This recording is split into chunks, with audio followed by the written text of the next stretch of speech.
In 1999, NASA lost a $125 million Mars climate orbiter because someone incorrectly converted between units.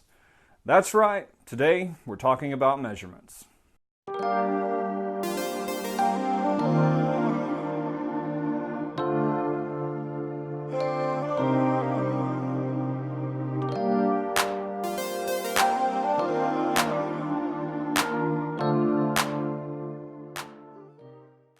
Quite literally, one of the biggest face palms of all time wasn't even necessarily because of just some guy who did something wrong. In fact, for a long time, there have been two systems that have been used when it came to units, and it quite literally makes things very difficult for the entire world.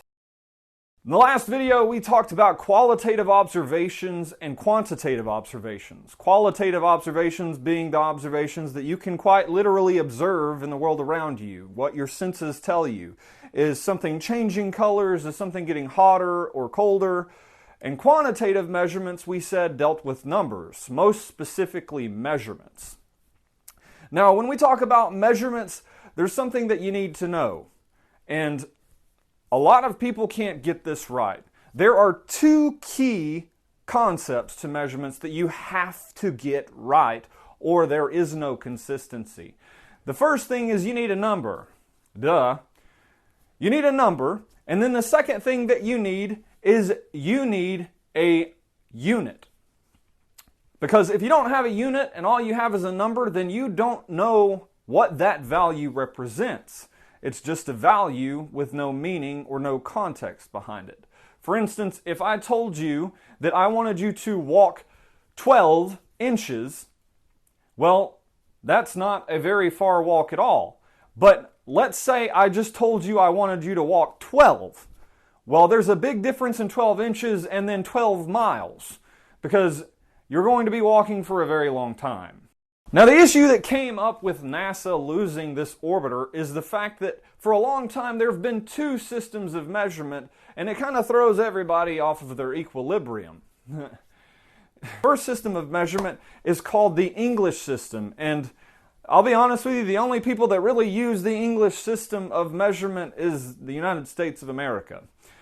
And for 98% of the rest of the world, well, everybody else uses something called the metric system. And it kind of throws people off, especially when we're converting between the two. Because, see, measurement has to be consistent. There's got to be constant. You have to have values that mean something, that way we all know exactly what you mean. The good thing is, in the 1960s, pretty much everyone in the world came together and said, hey, we've got to come up with a system that everybody can use because we're confused. So they came up with the International System, or otherwise known as the SI system of measurement. The SI system is based off of the metric system, and it uses metric units.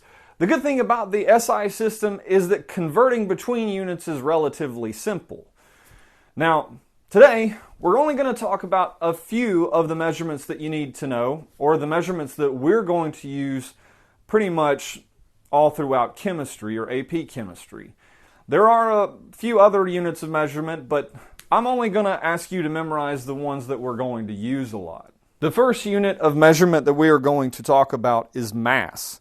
And mass has a unit in kilogram, or for the abbreviation, it's represented as kg. The second type is length, which is represented by a meter. The abbreviation for a meter is a lowercase m.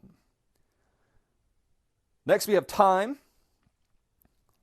Time is represented in seconds, and the abbreviation for time is lowercase s. The next one is going to be kind of confusing. We're going to talk a little bit about that more, but for now, you just need to know that temperature is represented in Kelvin, and the abbreviation for Kelvin is an uppercase K. Shout out to all of my Kevins out there. The next one that we're going to talk about is electric current that has a unit of amperes. The abbreviation for an ampere is an uppercase A. And my favorite unit of measurement, when we talk about amount of substance, it is the mole. And the abbreviation for mole is MOL. We just drop the E. I like that. It makes things easier.